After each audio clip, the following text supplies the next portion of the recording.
represented.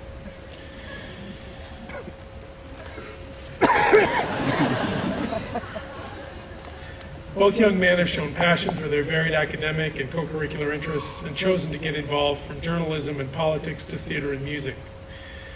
The duo wrote the last page humor column of The Pioneer, our campus newspaper, which I'll characterize for anyone who hasn't read it with this quote from the May 10th issue. They apologize to, quote, all alumni ever who thought this was a real page. Some of us thought it was a real page. Our hope is that their Whitman experience in education will serve them well. For Stephen, involvement in residence life, the student's newspaper, and student government certainly will provide a foundation. Plans to move to Washington, D.C. to work on Capitol Hill, no doubt where his theater sports activity will help him quite well. Drew will take his theater major, writing experience and participation in stage productions to Chicago. He's graduating with academic honors as well as awards for theater.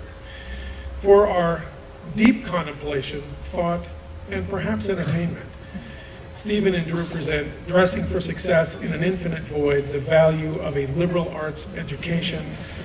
I'm sure they will address changes that have occurred in the last 4 years, as well as the values they've learned from Whitman College. Stephen and Drew.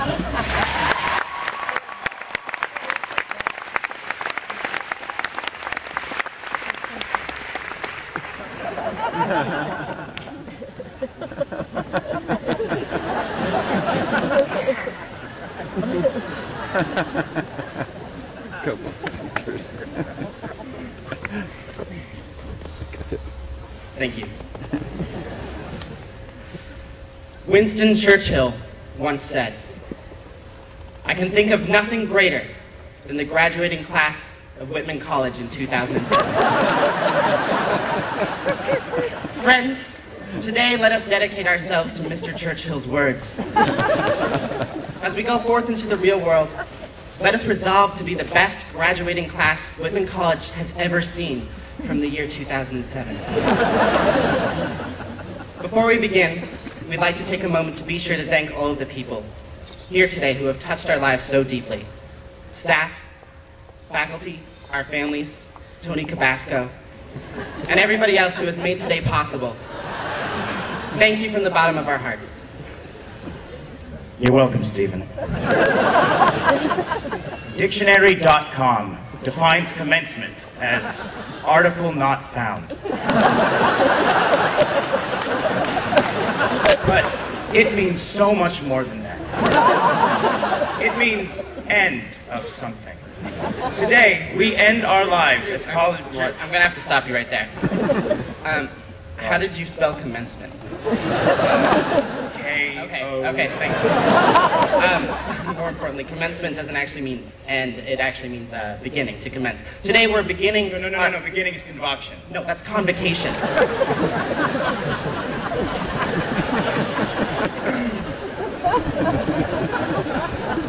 Anyway, today, as we are ending our college career and beginning our new life, we thought it would be nice to give a speech to commemorate our time together and to truly emphasize the value of our Whitman experience. We thought of a lot of different topics to base our speech on, but ultimately had to rule most of them out. We thought maybe we could talk about our uniting bond of having all taken core, but for some reason we couldn't remember a single thing about the books. It's almost as if we didn't read any of them. We wrote a speech entitled Meeting Our Millennium Promises, but Jeffrey Sachs apparently saw our speech. And did it himself. Thanks. That whole bit about the Marshall Plan lifted straight from the page. We even made a very elaborate metaphorical speech comparing our time here to the Teenage Mutant Ninja Turtles. It was entitled From Michelangelo to Leonardo, an Undergraduate Life Examined. Don't let Shredder shout down the better Aprils of our nature. Well, we figured it was above you guys. So finally, after sifting through all the possible topics in the world, we realize we are really in a unique time right now. We stand today on the border between being students and being alumni, between having meal swipes and actually having to pay for our own food, between academia and alcoholism.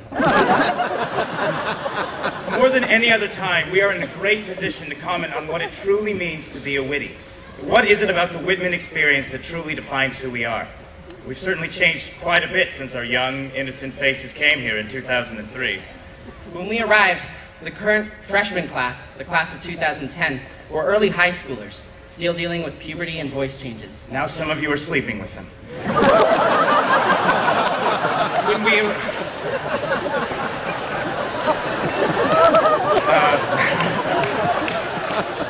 When we arrived here, we had a president who stole an election and misled this country into war. Now we have George Bridges.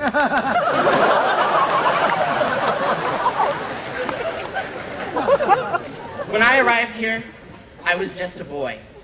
And it was here that I became a man. Last night. On this very stage. Twice.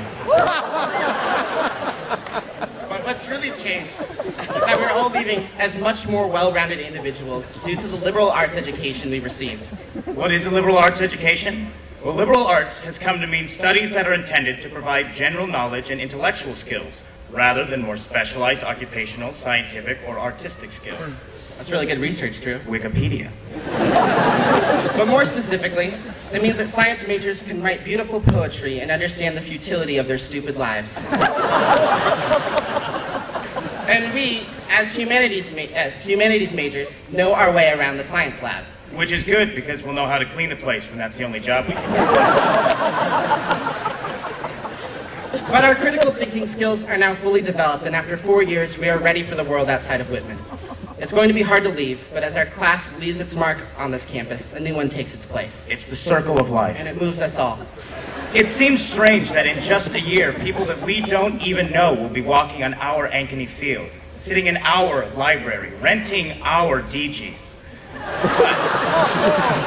If our liberal arts education has taught us anything, it's that times change and people change, but friends stay the same. Drew, wasn't that the tagline to American Pie 2? Mm-hmm. I think what Drew is trying to say is that our liberal arts education has equipped us with the tools we need to move beyond this transition in our lives. There's a Woody Allen quotation that I think applies here. I'm paraphrasing, but speaking about the possibility that after death all that awaits us is an infinite void, he said, "Eternal nothingness is fine as long as you're particularly well dressed for it." Well, we don't know what awaits us out in the real world. We won't have the comforts of a health center or a 24-hour library or a teak house. And while it may seem like we are stepping out into some kind of infinite void, we have the preparation of a liberal arts education. For all the jokes we can make about how we have changed since coming to Whitman, we have to admit one undeniable fact, that we are a class of leaders. And we are leaders because we may not know everything life will throw at us, but at Whitman we have transformed from precocious high schoolers into capable adults. It is not only possible, but it's now our duty to take what we have learned about ourselves here and go forward. But as we leave the school, let's not forget how it has shaped us as individuals. And as I look out at all my peers, I couldn't imagine spending the last 4 years with anyone else. I feel as though I grew up with you, and we will look forward to reading the Whitman magazine in the future and learning of your accomplishments, your marriages, and your death. To the class of 2007, we love you and congratulations. We'll leave you with these parting words, originally spoken by a wise old philosopher. He said, "It is our choices, Harry, that define who we are." So as you go out there and do great things, never forget who you are and where you came from. And send Whitman money. Thank you and congratulations, and to my parents, you're welcome.